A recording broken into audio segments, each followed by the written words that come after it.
قبلك منهم من قصصنا عليك ومنهم من لم نقصص عليك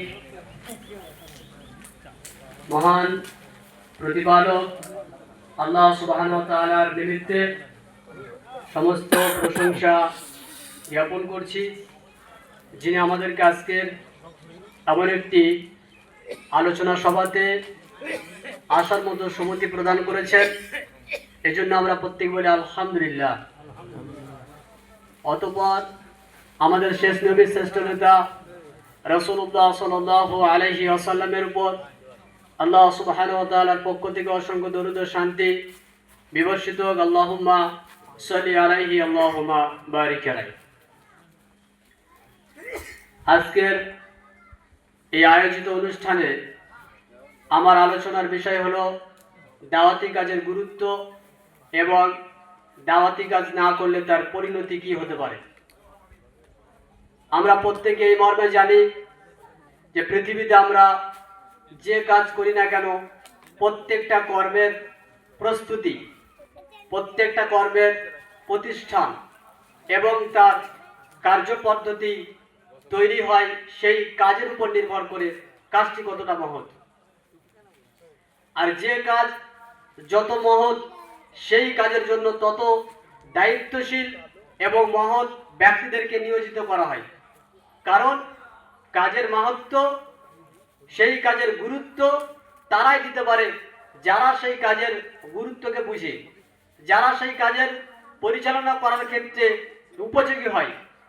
দ্বীনি দাওয়াতের জন্যে এটা আমাদের নিকটে কতটুকু গুরুত্ব রাখে, এটি যদি আমরা লক্ষ্য করি তাহলে আমরা দেখব যে মহান আল্লাহ সুবহানাহু ওয়া তাআলা তিনি পৃথিবীতে এই দ্বীনকে মানুষের নিকটে পৌঁছে দেওয়ার জন্যে, এই দ্বীনের মিশন প্রতিষ্ঠিত করার জন্যে, এই দ্বীনকে প্রচার করার জন্য যাদেরকে নির্বাচন করেছেন, যাদেরকে যুগে যুগে পাঠিয়েছেন, তারা হচ্ছে নবী এবং রাসূলগণ। কেন আল্লাহ সুবহানাহু ওয়া তাআলা তাদেরকে চয়ন করলেন, কেন তাদেরকে নির্বাচন করলেন, কেন? এই জন্য যে পৃথিবীতে সবচেয়ে শ্রেষ্ঠ ও মহৎ ব্যক্তিগণ হচ্ছেন নবী এবং রাসূলগণ। যে কোনো ব্যক্তি চাইলে নবী হতে পারে না, যে কোনো ব্যক্তি চাইলে রাসূল হতে পারে না। রাসূল এবং নবী ওই ব্যক্তিরাই হতে পারেন যাদেরকে আল্লাহ সুবহানাহু ওয়া তাআলা তিনি চয়ন করেন। যেহেতু আল্লাহ সুবহানাহু ওয়া তাআলা তিনি চয়ন করছেন কোন কাজের জন্য? দাওয়াতি কাজের জন্য। কাজে এখান থেকে আমরা স্পষ্ট বুঝতে পারি যে দাওয়াতি কাজের গুরুত্ব কতটা। কারণ দাওয়াতি কাজ যারাই করেন তারা হচ্ছেন পৃথিবীর সবচেয়ে শ্রেষ্ঠ এবং মহৎ ব্যক্তি। তারা কারা? নবী এবং রাসূলগণ। যেহেতু এই কাজটি মহৎ, এই জন্য মহৎ ব্যক্তিদের দিয়ে এই কাজ করতে হবে। এটি হচ্ছে আল্লাহ সুবহানাহু ওয়া তাআলার পক্ষ হতে সিস্টেম। যেমন পবিত্র কোরআনুল কারীমে সূরা গাফিরের ৭৮ নম্বর আয়াতে আল্লাহ সুবহানাহু ওয়া তাআলা তিনি উল্লেখ করছেন, ওয়ালাকাদ আরসালনা রুসুলাম মিন ক্বাবলিক। মুহাম্মদ সাল্লাল্লাহু আলাইহি ওয়াসাল্লামকে আল্লাহ সুবহানাহু ওয়া তাআলা তিনি বলছেন, আমি আপনার পূর্বে বহু রাসূলগণকে প্রেরণ করেছি। মিনহুম মান কাসাসনা আলাইক ওয়া মিনহুম মান লাম নাকসুস আলাইক। এমন বহু রাসূলের ঘটনা আপনার নিকট আমি পেশ করেছি এবং বহু রাসূলের ঘটনা আপনার নিকট আমি পেশ করিনি। উক্ত আয়াতে আল্লাহ সুবহানাহু ওয়া তাআলা তিনি আমাদের নবী মুহাম্মদ সাল্লাল্লাহু আলাইহি ওয়াসাল্লামকে তিনি বলছেন যে আমি আপনার পূর্বে বহু রাসূলগণকে প্রেরণ করেছি যাদের ঘটনা আপনার নিকটে বর্ণনা করা হয়েছে এবং বহু নবীর ঘটনা আপনার নিকটে বর্ণনা করা হয়নি। সেই নবী বা রাসূলগণের কাজ কি ছিল? কাজ ছিল মানুষকে আল্লাহর দিকে দাওয়াত দেওয়া। অবশ্যই এটি অত্যন্ত মহৎ কাজ। পবিত্র কোরআন সূরা হুদ আয়াত নম্বর ১২০ আল্লাহ সুবহানাহু ওয়া তাআলা তিনি বলছেন, অকুল্লান নাকুসু আলাইকা মিন আনবাইর রাসূল। বহু রাসূলের বর্ণনা, বহু রাসূলের বিবরণ আমি আপনার নিকটে পেশ করেছি। সেই নবী এবং রাসূলগণের ঘটনা কেন পেশ করছি? যাতে করে আপনার অন্তর দৃঢ় হয়, যাতে করে দিনের কাজে আপনি নিজেকে একেবারে সুদৃঢ় রাখতে পারেন। এই জন্য তাদের বিষয়ে আমি আপনার নিকটে ঘটনাগুলো পেশ করছি। তাহলে নবী এবং রাসূলদের মৌলিক কাজ কি ছিল? নবী এবং রাসূলের মৌলিক কাজ ছিল মানুষকে আল্লাহর দিকে আহ্বান করা। একটা জাতিকে যদি আপনি উন্নত জাতিতে পরিণত করতে পারেন, একটা বর্বর জাতিকে যদি আপনি সভ্য জাতিতে পরিণত করতে চান, একটা নির্যাতিত জাতিকে যদি আপনি আমানত দিতে চান, তাদের নিকটে সর্বপ্রথম যা প্রয়োজন তা হচ্ছে আল্লাহ সুবহানাহু ওয়া তাআলার দিকে দাওয়াত দেওয়া। এই মর্মে আমরা নূহ আলাইহিস সালামের ঘটনা উল্লেখ করতে পারি। নূহ আলাইহিস সালামের বিষয়ে আল্লাহ সুবহানাহু ওয়া তাআলা তিনি বলছেন, সূরা আরাফের 59 নম্বর আয়াতে আল্লাহ সুবহানাহু ওয়া তাআলা তিনি উল্লেখ করছেন, ওয়ালাকাদ আরসালনা নূহান ইলা কওমি, আমি আল্লাহ নূহ আলাইহিস সালামকে প্রেরণ করেছিলাম তার কওমের নিকটে। ফাকাল, নূহ আলাইহিস সালাম তিনি তার কওমকে বলেছিলেন, ইয়া কওমি ইবুদুল্লাহ, হে আমার কওম, তোমরা কেবলমাত্র এক আল্লাহ সুবহানাহু ওয়া তাআলার ইবাদত করো। হে আমার কওম, তিনি ছাড়া তোমাদের কোনো ইলাহ নেই। নূহ আলাইহিস সালাম তিনি তার জাতিকে দাওয়াত দিচ্ছেন, তিনি তার জাতিকে সভ্য হওয়ার জন্য বলছেন, তিনি তার জাতিকে একটা সুন্দর জীবন গ্রহণ করার জন্য বলছেন কি, হে আমার কওম, তোমরা এক আল্লাহ সুবহানাহু ওয়া তাআলার ইবাদত করো। মা লাকুম মিন ইলাহিন গায়রু, তিনি ছাড়া তোমাদের কোনো ইলাহ নেই। এরপর পবিত্র কোরআন সূরা আরাফের 65 নম্বর আয়াতে আল্লাহ সুবহানাহু ওয়া তাআলা তিনি উল্লেখ করছেন, ওয়াইলা আদিন আখাহুম হুদা, আমি আল্লাহ হুদ আলাইহিস সালামকে প্রেরণ করেছিলাম আদ জাতির নিকটে। কল, তিনি বলেছিলেন, ইয়া কওমি ইবুদুল্লাহ মা লাকুম মিন ইলাহিন গায়রু, হে আমার কওম, তোমরা কেবলমাত্র এক আল্লাহ সুবহানাহু ওয়া তাআলার ইবাদত করো, তিনি ছাড়া তোমাদের কোনো ইলাহ নেই। তাহলে এই আয়াত থেকেও প্রমাণ হচ্ছে যে হুদ আলাইহিস সালাম তিনি তার জাতিকে দাওয়াত দিচ্ছেন এবং তাকে আল্লাহ সুবহানাহু ওয়া তাআলা চয়ন করেছেন এই জন্য যে তার জাতির নিকটে দাওয়াত দেওয়ার জন্য। তাহলে মানুষকে আল্লাহর পথে দাওয়াত দেওয়া, এটা হচ্ছে আল্লাহ সুবহানাহু ওয়া তাআলার নিজের একটি মিশন। আল্লাহ সুবহানাহু ওয়া তাআলার নিজের নীতি ও পদ্ধতি, প্রত্যেকটা যুগে মানুষকে সুন্দর সঠিক রাস্তা পথ দেখানোর জন্য নবী বা রাসূলগণকে তিনি চয়ন করেন। এরপর সূরা আরাফ 73 নম্বর আয়াতে আল্লাহ সুবহানাহু ওয়া তাআলা তিনি বলছেন, ওয়াইলা সামুদা আখাহুম সালিহা, আমি আল্লাহ সালেহ আলাইহিস সালামকে প্রেরণ করেছিলাম তার জাতি সামুদের নিকটে। অর্থাৎ সামুদ জাতির নিকটে সালেহ আলাইহিস সালামকে প্রেরণ করেছিলাম। তিনি কি বললেন, ইয়া কওমি ইবুদুল্লাহ, হে আমার কওম, তোমরা এক আল্লাহর ইবাদত করো। এভাবে করে আল্লাহ সুবহানাহু ওয়া তাআলা তিনি আরো উল্লেখ করছেন মুসা আলাইহিস সালামের ঘটনা। মুসা আলাইহিস সালামের বিষয়ে আল্লাহ সুবহানাহু ওয়া তাআলা তিনি বলছেন, আমি আল্লাহ মুসাকে প্রেরণ করেছিলাম, মুসাকে কিতাব দিয়েছিলাম। ওয়াজআলনা আখাহু, আমি আল্লাহ তার সঙ্গে দিয়েছিলাম তার ভাইকে হারুনকে। কি বলেছিলেন, ইযহাবা ইলা ফিরআউন, তোমরা দুভাই চলে যাও ফিরআউনের নিকটে, ইন্নাহু তাগা, কারণ সে ছিল সীমা লঙ্ঘনকারী। প্রত্যেকটা নবীকে আল্লাহ সুবহানাহু ওয়া তাআলা প্রেরণ করেছেন যার কারণে, তা হচ্ছে আল্লাহ রাব্বুল আলামিনের রাস্তার দিকে দাওয়াত দেওয়ার জন্য। একই ভাবে যদি আমরা দেখি নবী করিম সাল্লাল্লাহু আলাইহি ওয়াসাল্লাম তিনি নবুয়তের দায়িত্ব প্রাপ্ত হওয়ার পূর্বে আল্লাহ সুবহানাহু ওয়া তাআলা আমাদের নবীকে চয়ন করলেন। তার পূর্বে এই আরবের অবস্থান, এই মক্কার অবস্থান, এই মক্কার পরিস্থিতি, এই মক্কার পরিবেশ এমন ছিল যে এমন কোনো বর্বর কাজ ছিল না যে এই সমাজে হতো না। সুদ, ঘুষ, জুয়া, মিথ্যা কথা, প্রতারণা, জিনা, মদ, সবকিছু, মানে এমন কোনো বর্বর নীতি পদ্ধতি ছিল না যে নীতি এবং পদ্ধতি বর্বর জাতি তৈরি হওয়ার জন্য প্রয়োজন। সমস্ত কিছু ছিল এই আরবের উপরে, এই মক্কার জমিনের উপরে। এই জমিনকে সুন্দর করার জন্য, এই মানুষগুলোকে আদর্শ শিক্ষা দেওয়ার জন্য, এই বর্বর মানুষগুলোকে সভ্য হওয়ার জন্য আল্লাহ সুবহানাহু ওয়া তাআলা তিনি যে পদ্ধতি ও নীতি অবলম্বন করেছিলেন তা হলো শিক্ষা অর্জন করো। রাসূলুল্লাহ সাল্লাল্লাহু আলাইহি ওয়াসাল্লাম তিনি এলেন ওই জাতির উপরে। তিনি তাদের নিকটে এসে কি বললেন, তাদের নিকটে তিনি বললেন, হে আমার কওম, তোমরা কেবলমাত্র এক আল্লাহ সুবহানাহু ওয়া তাআলাকে ইলাহ রূপে গ্রহণ করো। অর্থাৎ এই অংশ থেকে আমরা এটা বুঝতে পারি, প্রত্যেক জাতিকে সুন্দর হওয়ার জন্য, প্রত্যেক জাতি হক সঠিক পথ পাওয়ার জন্য, প্রত্যেক জাতি যাতে করে হেদায়েতের রাস্তা অবলম্বন করতে পারে তার জন্য দাওয়াতি কাজ আবশ্যক। এটা রাসূল এবং নবীগণের কাজ, এটা অত্যন্ত মহৎ কাজ। রাসূলুল্লাহ সাল্লাল্লাহু আলাইহি ওয়াসাল্লাম তিনি তার জাতিকে পরিবর্তনের জন্য প্রথম বলেননি যে হে আমার জাতি তোমরা মদ পরিত্যাগ করো, হে আমার জাতি তোমরা সুদ পরিত্যাগ করো, হে আমার জাতি তোমরা এটা পরিত্যাগ করো, ওটা পরিত্যাগ করো, এমন কিছু বলেননি। বরং আল্লাহ সুবহানাহু ওয়া তাআলা ওই জাতির নিকটে রাসূল সাল্লাল্লাহু আলাইহি ওয়াসাল্লামকে প্রেরণ করলেন তাদেরকে সভ্য হওয়ার জন্য। প্রথম বাক্য কি, ইকরা বিসমি রাব্বিকাল্লাযী খালাক, তোমরা পড়ো তোমাদের প্রভুর নামে যিনি মানুষকে সৃষ্টি করেছেন। কি দিয়ে মানুষকে সৃষ্টি করেছেন? জমাট পিণ্ড, রক্ত দিয়ে। উক্ত আয়াতে আল্লাহ সুবহানাহু ওয়া তাআলা তিনি স্পষ্ট উল্লেখ করলেন কি, যে যাতে করে তারা এক আল্লাহ রাস্তা আসতে পারে, তার জন্য তাদেরকে শিক্ষা অর্জন করা। এই শিক্ষা কি? এই শিক্ষা হলো ওই শিক্ষা যে আল্লাহ সুবহানাহু ওয়া তাআলা তিনি আমাদের নবীর উপরে দিয়েছেন। রাসূলুল্লাহ সাল্লাল্লাহু আলাইহি ওয়াসাল্লামকে তাবলীগ করার জন্য আল্লাহ সুবহানাহু ওয়া তাআলা আদেশ করছেন সূরা মায়েদা আয়াত নম্বর 67 তে, ইয়া আইয়ুহা রাসূল বাল্লিগ মা উনজিলা ইলাইকা মির রাব্বিক, হে রাসূল আপনি তাবলীগ করুন যা আপনার প্রতিপালকের পক্ষ থেকে আপনার প্রতি অবতীর্ণ হয়। মুহাম্মদ সাল্লাল্লাহু আলাইহি ওয়াসাল্লামকে আল্লাহ সুবহানাহু ওয়া তাআলা তাবলীগ করার জন্য বলছেন, দাওয়াত দেওয়ার জন্য বলছেন।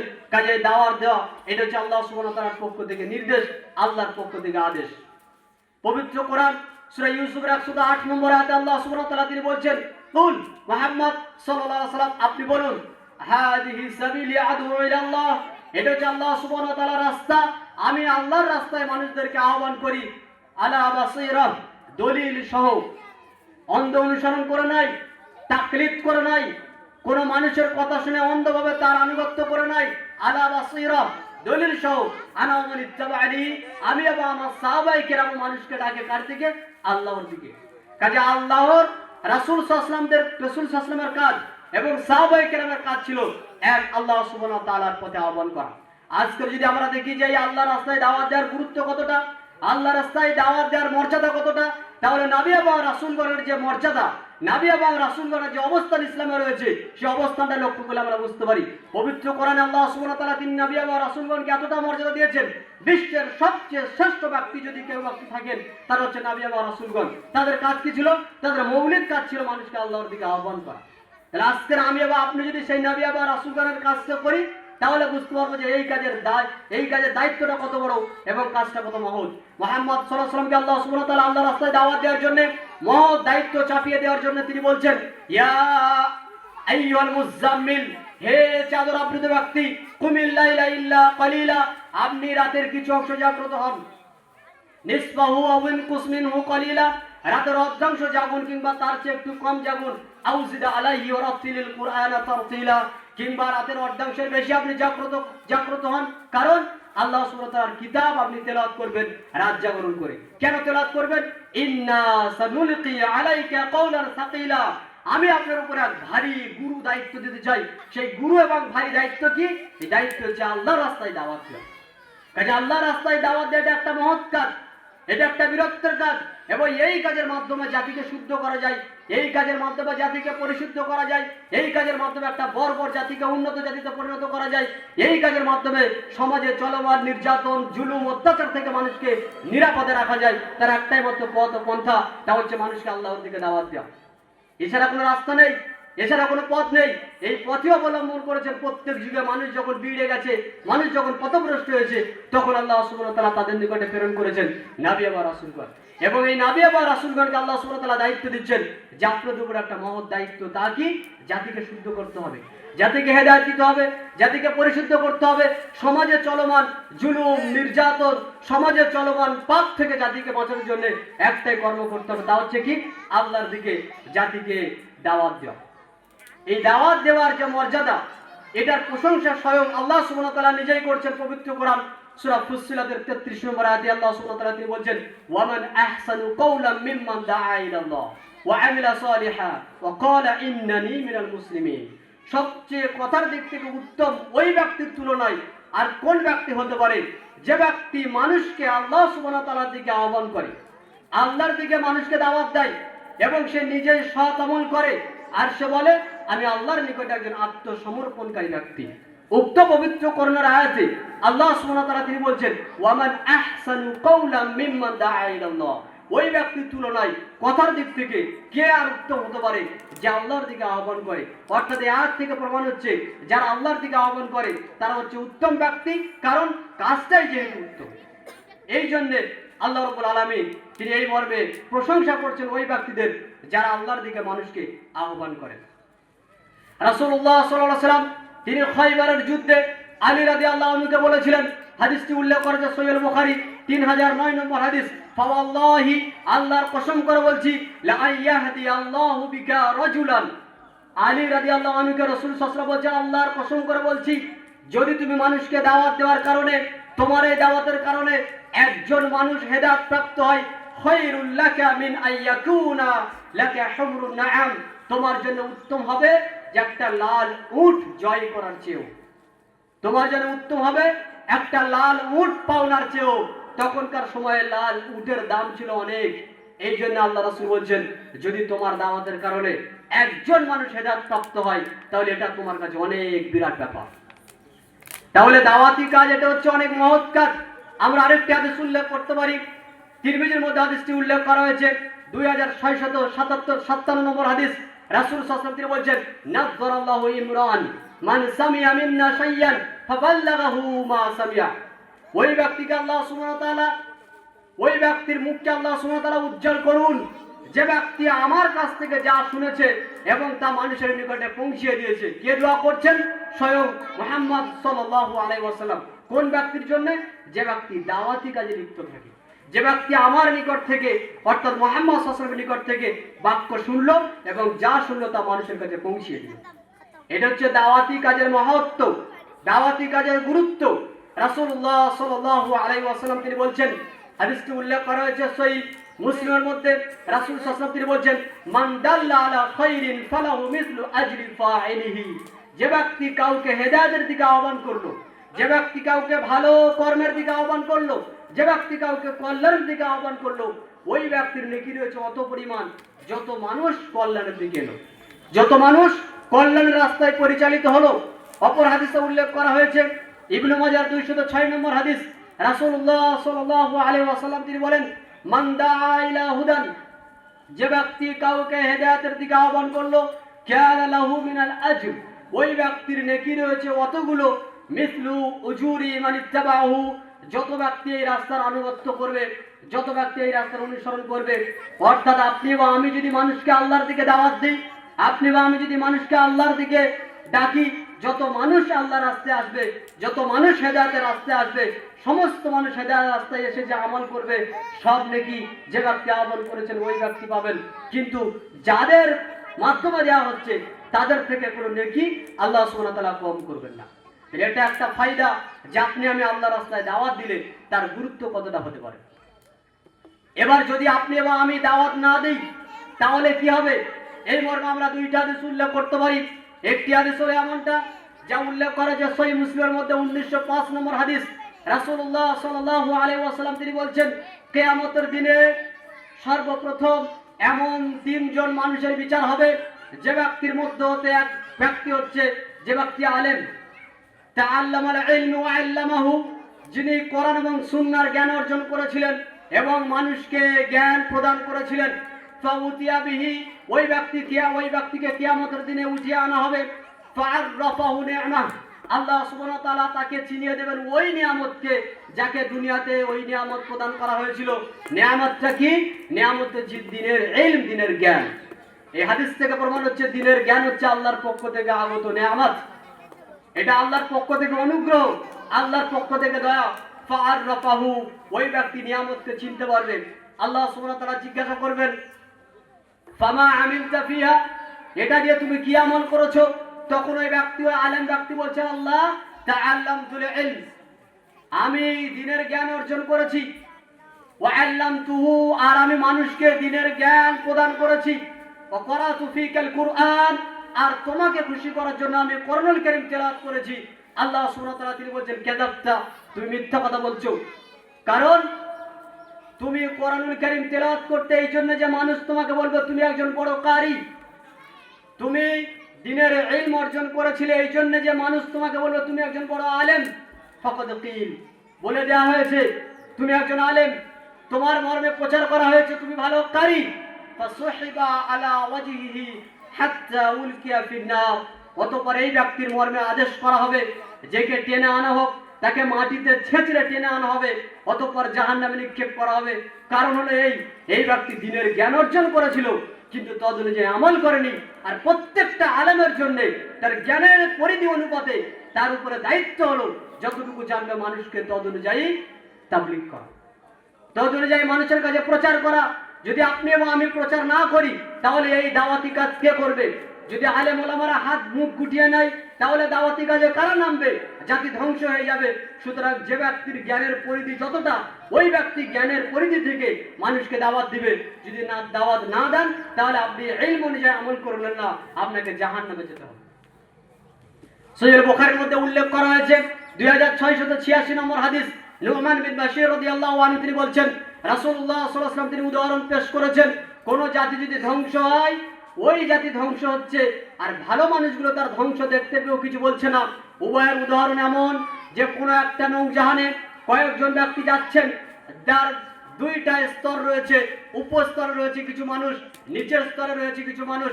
যারা উপরের স্তরে রয়েছে তারা তাদের সবকিছু ব্যবস্থাপনা সঠিকভাবে নিচ্ছে, নিচের স্তরে যারা রয়েছে তাদের পানির প্রয়োজন, তারা উপরে চলে গেল পানি আনার জন্যে। নৌজাহানের নিচে যারা রয়েছে তারা উপরে গেল পানি আনার জন্যে। উপরে থাকা মানুষগণ আপত্তি জানালো যে না, আমাদের এখানে বারবার আসলে আমাদের ডিস্টার্ব হয়, সমস্যা হয়, পানি এখান থেকে নেওয়া যাবে না। সেই ব্যক্তিগুলো কি করবেন, যেহেতু উপর থেকে পানি নিতে মানা করা হচ্ছে, তারা নিচেই একটা কি করলো, খনন করলো, একটা ছিদ্র করলো। কোথায়? নৌকায় ছিদ্র করলো। ওই ছিদ্র থেকে পানি আসলে আমরা পানি ব্যবহার করব। এখন নৌকার নিচে যদি ছিদ্র করা যায় তাহলে ডুবে মরবে কারা? পুরো নৌকাটা ডুবে গেলে তাহলে উপরেও যারা আছে তারাও ডুবে মরবে, নিচেই যারা আছে তারা তো মরবেই। রাসূলুল্লাহ সাল্লাল্লাহু আলাইহি ওয়াসাল্লাম তিনি বলছেন, উপরে যাওয়ার জন্য তারা যে বাধা দিয়েছিল, এখন এরা নিচেই ছিদ্র করছে। যদি এদেরকে বাধা না দেওয়া যায় তাহলে নৌকা ডুবে গেলে উপরের গুলো মরবে, নিচের গুলো মরবে। ঠিক একই উদাহরণ হচ্ছে ওই ব্যক্তিদের জন্য যারা মানুষের অপকর্ম দেখতে পেয়েও নিষেধ না করে। তাহলে কারা মরবে? আপনার উপরে আমার উপরে যদি আযাব আসে ওদের পাপের কারণে, তাহলে এই আযাবে গ্রেফতার হবো আমরাই, কারণ দাওয়াত দিই। এই জন্য দাওয়াত দেওয়া আমাদের জন্য জরুরি, দাওয়াত দেওয়া আমাদের জন্য অপরিহার্য। যদি দাওয়াত না দেন কাল কিয়ামতের দিনে আমাকে বা আপনাকে জবাবদিহি করতে হবে। সহিহ বুখারীর মধ্যে হাদিসটি কয়েক স্থানে উল্লেখ করা হয়েছে। রাসূল সাল্লাল্লাহু আলাইহি ওয়াসাল্লাম তিনি বলছেন, আলা কুল্লুকুম রাঈন কুল্লুকুম মাসউলুন আন রাইয়াতিহি। তোমরা সবাই এই মর্মে জেনে রাখো যে তোমরা প্রত্যেকে এক একজন দায়িত্বশীল ব্যক্তি, তোমাদের প্রত্যেককে আপন আপন দায়িত্ব সম্পর্কে জিজ্ঞেস করা হবে। ফাল ইমামু রাঈন ওয়া হুয়া মাসউলুন আন রাইয়াতিহি।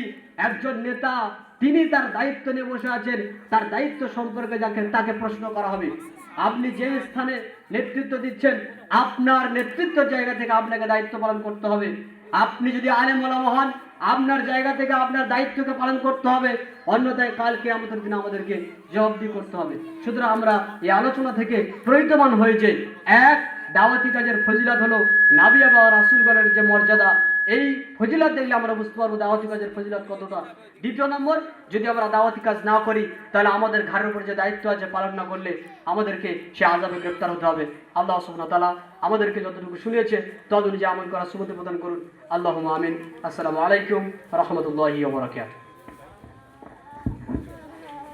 ওয়া আলাইকুম আসসালাম ওয়া রাহমাতুল্লাহি ওয়া বারাকাতুহু। জাযাকুমুল্লাহু খাইরান ওয়া আহসানাল জাযা। আমরা শেখ